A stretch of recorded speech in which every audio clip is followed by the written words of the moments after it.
greenhouse crops, and what better place than one of the many glorious greenhouses at East Ruston Old Vicarage. And Ian is on hand with a plethora of beautiful tomatoes. So what variety do we have here? Well, we've got some beefsteak in here, and we've got some ox heart, and we've got some cherry tomatoes in as well. Now, the reason we're looking at them really, Thordis, is because we're looking at the ways in which they grow and how they're performing in the greenhouse. And so we've got some here that are doing exceptionally well, just behind you, which we'll look at in closer detail. And we've got some here which have been growing really, really well, but they're suffering from problems from residual herbicides, which are in the composts and the mulches we use in the greenhouses. And you can see at the bottom here, they've started growing exceptionally well. And then as the growth has developed, you can see it's got quite distorted and quite burnt.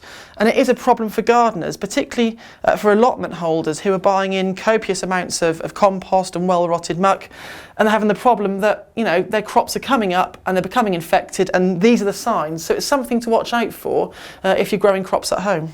We've got some really healthy crops here of tomatoes grown in large terracotta pots here in the glass house, and we are growing cordon varieties. Now, the majority of tomatoes that you'll be growing at home will be cordons, and that's where you can see we've got one single stem which trains its way up. We've got cane supports here.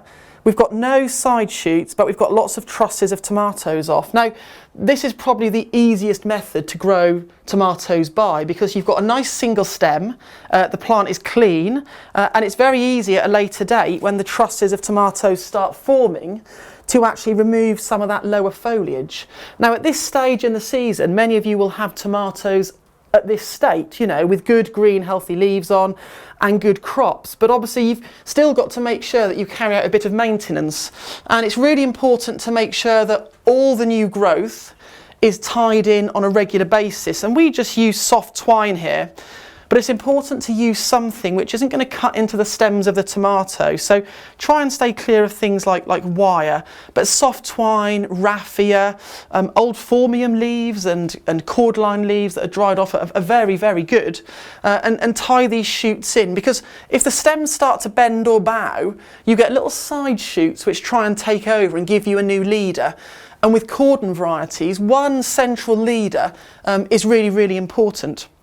Now, of course, when you're growing tomatoes in containers right the way through the season like this, it's important that they are regularly watered, and these plants are watered once, if not twice a day, to keep them happy. And they're also fed with a seaweed feed. Just a proprietary seaweed feed is ideal. It's got all the trace elements in it that the tomatoes need. And as nice as they are as a crop, they can sometimes suffer from a few problems, and they can sometimes get blossom end rot. These haven't got it at the moment because they're well fed, but it's where you get a small black ring appearing and simply on the blossom end of the tomato. But these are so well fed that it's not really an issue with these at the moment. But keeping up with that feed and that watering is really important. And what you might also be seeing on some of these is you might get some of the new growth which is slightly got a twist or a turn in it, and that's simply because of the erratic temperatures that we get in greenhouses. You know, we get relatively cool temperatures at night still, not cold but cool, and then of course temperatures rocket up during the day, and it's just something which is atmospheric, it's environmental to the plant, and it's really nothing to worry about, because as the foliage matures and the plant gets settled in, that twisting and turning of the foliage will sort of grow itself out, so it's not really an issue. A bit further along, we've got cucumbers. And these are being grown in the same environment, which we don't always recommend, but as you can see here, they are doing really, really well.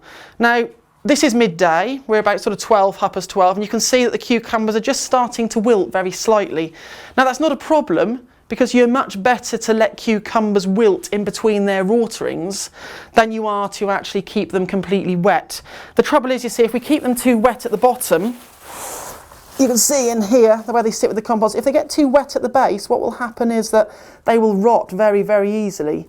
But these are actually being grown in pure mushroom compost, which is something that has been done at East Ruston here for a while. But that wilting, it's not a problem, but these will be given a bit of water again later tonight. And of course, everyone has different ideas. You know, should I water late in the day? Should I water in the morning? Well, for me as a gardener, you know, if the plants look like they need it, then it's a really good time to water. And you know, if we were to give these some water later on today, they won't sit too wet this evening. You know, you could speak to 4 or 5 different gardeners and they'd tell you varying things, because that's the problem with horticulture really. We all have different ideas, but you know, here we're all talking from experience, and I just water the plants when they need it and they're absolutely fine. But we've got some good crops coming on here at the moment. We've got some good cucumbers coming. There were some at the bottom here somewhere. Where are they? Oh, here we are, up here, a bit further up. Look, there we are. We've got some lovely cucumbers coming there, as you can see, and they'll be ready in a couple of weeks' time. You can see where the blossom has just finished on the end and the cucumber has formed, but they are maturing very, very nicely. And we've just got them up pea and bean netting. It's a nice way to grow them. They produce these lovely long tendrils anyway, and if they hadn't got this support, they would naturally just lock themselves round there to hold them in place. But they really are a fantastic and a relatively easy crop to get going, and these should produce cucumbers right the way through till September or October. Ventilation in a greenhouse like this is very, very important. It performs a number of functions. Obviously, it helps regulate the temperature, and temperatures in greenhouses can rocket up during the day really, really quickly. And as we've seen earlier, for plants like tomatoes, that's not a good thing because it will cause slight distortion and puckering of the foliage. But allowing vents to open, or having doors open, or having even automatic vents, means that you get good airflow through, and it allows that warm air that rises through the greenhouse during the morning to escape. And it also draws fresh air in through the doorway. So you get this constant movement of fresh air coming in and warm air going out.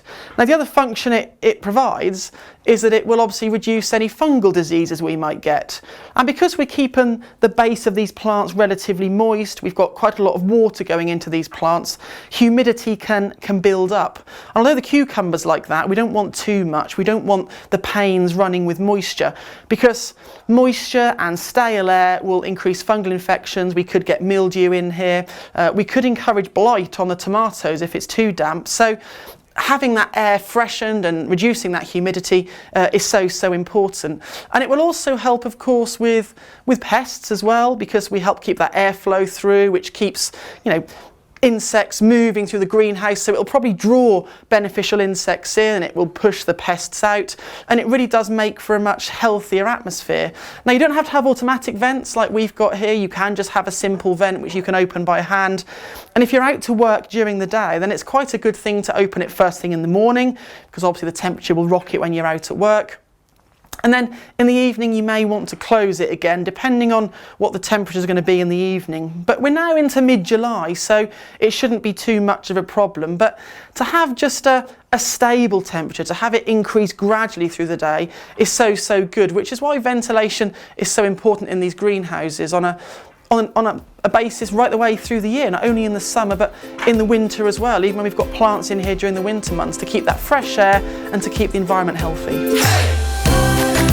I like the wind around. Sorry, that was very good, was it?